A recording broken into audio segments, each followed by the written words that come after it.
All right, welcome to Car Talks with Nathan. Oh, dude. Car Talks with Nathan. That was nice. I'm your host. We're here with Johnny. He's our co-host. He's going to ask me some questions. Today we are in the Lamborghini Urus Performante. This is not a basic boy Urus. This is the cool one. This is one of my favorite cars of all time. Because, Johnny, if you reach down to the right side of your seat, you'll feel a little button. And when you press the button, check this out. Watch this. It brings up a massage. No way. So, you can throw this car in Corsa mode, absolutely tear up the corners and the track because it has these nice steel springs suspension, and you can get a massage at the same freaking time. This is one of my favorite cars. And you can fit your buddies in the back. You got 4 seats and a trunk, and this thing looks sick. It's got carbon fiber all over it. Freaking love this car. But today, we're here to talk about success. We're here to talk about mindset. Johnny's gonna ask me 3 questions. I have no idea what the questions are, but we're gonna drive, and we're gonna answer the questions. It's probably gonna be about YouTube, business, getting better in life, success, whatever it is, dude. I don't know. What do you got? Here we go, boys. Also, Nathan does not know any of these questions. Yeah, so a lot of people think I prep the answers for some of these questions, but I just, straight from the rip, straight from the mind, straight from the heart. Here we go. Question number 1. What role do discipline and habits play in your success? And how do you hold yourself accountable when motivation isn't enough? Man, that's like a freaking 4-part question, dude. Okay, so discipline and motivation, I think, kind of go hand in hand. Because discipline comes into place when motivation doesn't exist. But I feel like motivation is also kind of like a roller coaster where it goes ups and downs, right? Like even yesterday, dude. Yesterday, I had no motivation to do anything. I didn't want to, I had some videos I needed to film. I had some, calls I needed to schedule and do all these little things. And I just did not want to do it. And that's where the discipline kicks in. I have to get my stuff done when I don't feel like it. And that's kind of what discipline is. But ultimately, that's also what's going to keep you in the game and keep you progressing, because you have to do things when you don't feel like it. If the whole world revolved around, I'm only going to do things when I feel like it, nothing great would ever be built. Not just me, but think about anyone that's successful in life. If you think of a pro athlete like Tom Brady, or if you think of someone that worked and built all of the skyscrapers in New York City that changed the landscape of the city. Do you think they worked only on the days that they felt like it? No. They definitely worked every day, whether they felt like it or not. So discipline and motivation kind of go hand in hand. Motivation's easy to get, to be honest. I can go watch some motivational videos on YouTube and I'll get fired up right away. But then the next day, it's how do you get it going again? And that's where the discipline comes into play. Question number 2. So I want you to think about the YouTube videos, right? When they fail, or maybe they don't get the numbers that you think they're gonna make, do you have a specific process of analyzing what went wrong? And how do you turn those lessons into an opportunity for the next video? Yeah, I get depressed, to be honest. It's funny that you ask me this question because our channel recently has hit 3 8 out of 10 and 9 out of 10 videos in a row, back to back to back. And I am in seasonal depression right now, if I'm being honest. It's not funny, bro. I'm sorry, dude. I don't know why you think it's funny. This is not a game, dude. This is how you get paid. Okay. Sorry. I'm just messing with you. But I'm not messing with you, though. No, I mean, I don't know. You just have to figure out, okay, so, if things are not going the way that you wanted, that's kind of the whole purpose of the journey of success, right? Of course, I'm going to plan for my videos to do well.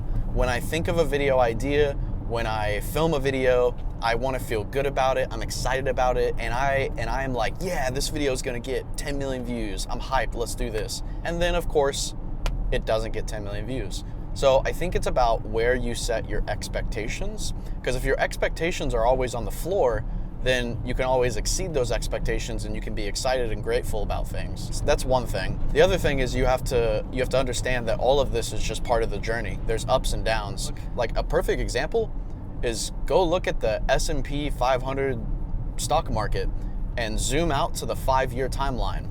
You're gonna see tons of ups and downs constantly. But if you look at the 5-year chart, it all slowly goes up.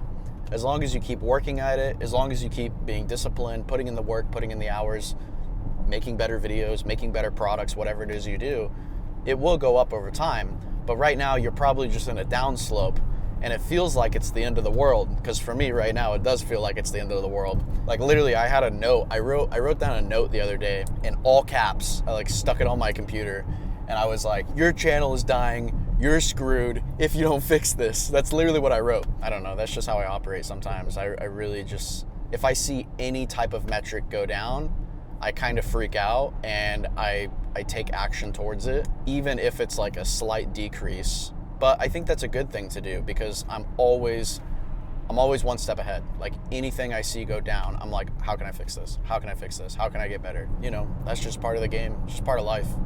You can't have every month be up and green. It doesn't work like that. Last question. You ready for this one, dude? Yeah, hit me. As you scale your brand, how do you decide which opportunities align with your vision and which to walk away from? So this has to correlate with like brand deals, you working with people working with you. It's a constant struggle, to be honest.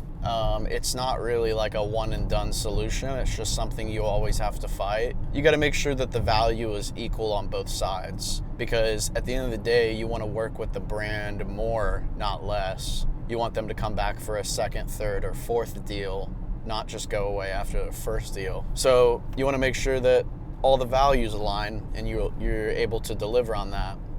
But what was the other part of your question? You're talking about like, how do you decide what opportunities to chase? I think that's interesting. How do you decide which opportunities align with your vision? It's hard, to be honest, because I think like a lot of people are just really bad at predicting the future. Me and myself particularly, like I don't know what's gonna happen in the future.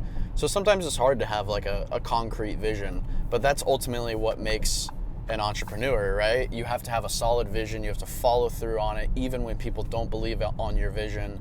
And you have no one supporting you, you still have to like pull through and believe that stuff. So it's very difficult, but the more difficult part of the equation is also staying focused on that vision and not getting distracted by all these different opportunities. It's honestly one of the things that I struggle with a ton. I actually have a list of 60, I think last time I checked it was like 72 different ideas for companies that I wanted to start. 72. But obviously there's no way I can start 72 companies. Like that's just not gonna happen. But they're all great ideas. Like I am so confident that every single one of these companies can be worth like anywhere from 50 to $100 million. But I can't do it all. So I literally X'd everything out. Because I was like, I have to narrow my focus on what is in front of me and what I can do, but also what are the high leverage opportunities in front of me. For example, I get a lot of views on YouTube. I have a lot of people watching me. So what are companies' ideas and things that I can attach to that versus getting distracted and doing things outside of that realm? For some reason, for a long time ago, I was planning for my YouTube channel to just like die out. And I was trying to like invest into all these different things, and I was, putting all this effort into all these different projects. And then I was just like, wow, this is a complete waste of time. I kid you not, I probably lost like a little over $4 million in the past 5 years. Oh my God. On these projects. Yeah. But I am so confident that if I would have just stayed focused and just put all that energy into YouTube and all that effort into all the things I had in front of me, none of those things ever happened. So you just have to stay focused. And that's the biggest lesson I learned is I have to stay focused on what I'm good at, what's in front of me, what's making all the revenue. And it's stay focused forever, not just 10 years. But if there's one thing I learned from it, it's just that you have to stay focused. Like, Jeff Bezos, the founder of Amazon, he built Amazon. He didn't build anything else. He just built Amazon. He wasn't investing into real estate on the side. He wasn't renting out Airbnbs. He wasn't starting another tech company. He just built Amazon. Same with Steve Jobs with Apple. He just built Apple. That's it. Same with Mark Zuckerberg with Facebook. He just built Facebook.